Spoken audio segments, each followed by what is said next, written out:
Wow. So anyways, we're there, and Chris is like, I hate going to the movies. Everyone's there's always an incident. I'm always close to a fight. So I'm like, it'll be fine. It's Foxcatcher. What are we, gay? Mm-hmm. So we're sitting there, and as soon as the movie starts, the last preview before the movie starts, the guy, 2 people over, points at the screen. He goes, that movie looks horrible. He points at the screen and says that. So I'm like, well, what an asshole this guy is. It's me, and then a girl, and then 2 guys, all Asians, just to paint a picture. Yeah, yeah. And then another girl next to him, and so it's couple bookended. And then they're just talking. The 2 guys, they must have been wrestling guys, because everything, they're pointing at the screen. How dumb do you have to be to point at the screen? Right. You're like, duh. Yeah. And they're going, arm takedown, Mark Schultz. Right. That's Ultimate Warrior, whatever. They're just talking about wrestling just out loud and pointing. So I do the lean over and give him a real stare down. Yeah, real eye contact. Good for you. In my mind, I'm like, Chris, you sit this one out. I'll take care of this because you're always in a thing. So I made the eye contact, and that got weird for a second, but I don't think they even got the message. Mm-hmm. So they keep talking. We give them 5 full minutes. I give him the shh. Yeah. And Chris leans in and goes, could you stop talking? And the guy laughs. He's like, ha! They both start laughing like we're assholes. And Chris goes, it's a very expensive movie. And the guy goes, listen to this comeback. I paid the same price you did. Huh. Now, what does that mean? Yeah, you're just helping the point. Yeah, you paid the same price, but you're the one ruining the movie for everyone else. Nobody else is talking. You're the only asshole. Wow, that's a weird thing to say. So then Chris would go, well, wouldn't it be better if you stopped talking? And then and Chris goes, please? Yeah. Please, like that. And the How close are we to these guys?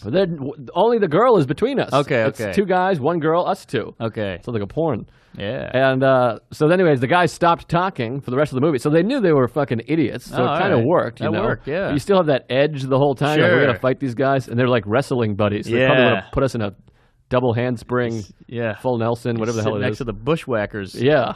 The Asian bushwhacker. The Oriental Express. Oh, they were Asian. I forgot. Oriental Express. Aha. Remember those guys? Mr. Fuji was their manager. Fuji, yes. Fuji would have popped out and threw salt in my eye. Oh, yeah, those days are over. Popcorn salt. Mm-hmm. The worst kind.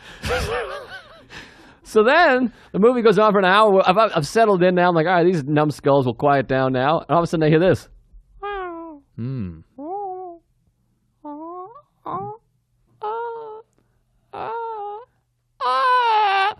I do the bend over again. They got a fucking baby with them. Whoa! An infant who must have been sleeping at the beginning. What is this no babysitter, bring your baby to the movie? Yeah. I don't understand this. Oh, my God. Remember the Dark Knight shooting? There was like a baby that took a stray bullet, and you're like, what are you doing? Right. That baby deserves to be shot. You're bringing him to Dark Knight? Yeah. Are you insane? That's a ruffle. Who brings... we just ruffled. Yeah. Who's bringing babies to the movie? So the baby, we got to listen to this. Oh, my God. And you just hear... Shh. Well, the baby can be shushed. Yeah, exactly. Yeah. Shush a baby. But anyways, that's basically the whole story. The movie was terrific. And then we got out of there right away because we didn't want an incident. Yeah, you don't want an incident. Try to avoid the incidents. I feel like you could take a guy with a baby. Oh, I'd punch the baby first. They'd have to tend to the baby. They tend to the baby, and then you're in there. Exactly. Smush that thing's little wet head. Yeah, water baby. But I'm very against it. I agree. The whole can I say a story that's gonna ruffle? Please ruffle. And Johnny, you might not like this. Johnny's he owns Stand Up New York and the whole block. So I was here last night doing a spot at the club. Great crowd, full room. There was one table just heckling, making sound effects, just being the worst people on earth. Mm-hmm. You know, like that wasn't funny. You know. And at one point I was like, will you shut the fuck up? I can't take it. I'm trying to do my act, blah, blah. And they were like, well, it ain't working. Say something funny, the usual. Ah, jeez. And so I was like, I don't know if I can't go on. This is ruining my whole momentum and everything. And the whole crowd, the rest of the crowd's like, yeah, you're doing great. We love you. They were very nice. Right. And also that feels weird when they do that because you're like, what is this? Make a wish? Yeah, it makes you feel bad. It's like when you do a self-deprecating joke and they're like, oh. Yeah. Now they're like, you can do it, buddy. Come on. Yeah. And so... the table was a black table. They were the only black people in the whole place, which I think they were overcompensating because they felt weird. That's why they were being so inconsiderate. Overcompensating for what? Like, they just felt awkward. Like, we're the black people. We're the only black people here, so let's, I don't know. I'm just trying to figure something out. Yeah, okay. So they were just awful. They were the worst. And Aaron, the door guy, came over and, kind of was like, hey, could you guys stop disrupting the show, and then they yelled at him. They're like, "Why are you yelling at me? Why are you yelling at you? Pick us out?" Yeah, and so he was like, "All right, sorry," and he ran away. Yeah, and I realized that's got to be a pretty good perk because everybody in this room hated them. They were like ruining the show. Everybody, we all paid the same price. Yeah, and the only reason they weren't thrown out is because they were black. Which is interesting. Interesting. Yeah.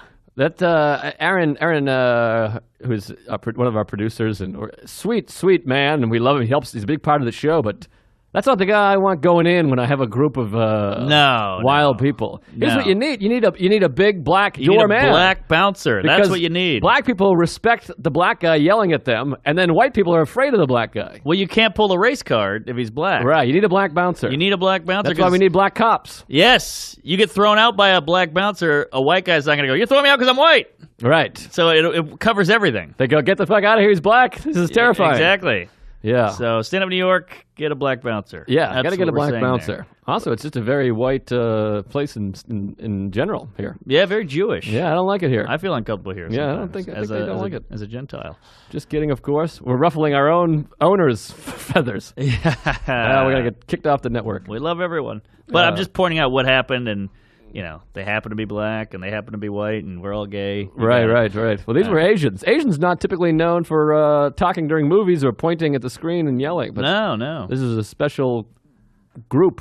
Pointing at the screen is a real... It was literally dumb. It was like if they read a book, they would read with their finger. You know? They're like, "Look at that." Ugh. It was embarrassingly dumb. Asians